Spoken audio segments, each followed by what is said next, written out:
Армысыздар, құрметті оқырмандар. 1 маусым балалар қорғау күніне орай әрқашан күн сөнбесін тақырыбындағы әдеби кешке қош келіпсіздер. Бүкіл әлем 1 маусым балаларды қорғау күні ретінде аталып өтіп, ескі халықаралық мейрамдардың бірі саналады. Оны өткізу жөнінде шешім 1949 жылдың қараша айында Халықаралық демократиялық әйелдер федерациясының арнайы сессиясында қабылданды.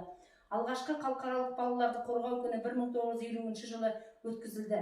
Біріккен ұлттар ұйымының аталған бастамасы дер кезінде қолданып, балалардың өмірін, құқығын, денсаулығын қорғау өз қызметінің басты бағыттарының біріне айналдырылды. Балаларды қорғау күні олардың өмірін соғыстан қорғау, денсаулығын сақтау, болашақ ұрпаққа демократиялық негізінде білім мен тәрбие беру жөніндегі барша әлемдегі озық пікірлердің тоғысқан арнасы десек артық айтқандық емес. Дәл осы күні болашақта адамгершілікке, әділдікке, баянды өмірге толық қоғам құру үшін оның негізгі балаларға барлық жағдай жасау керектігі тағы да паш етіледі.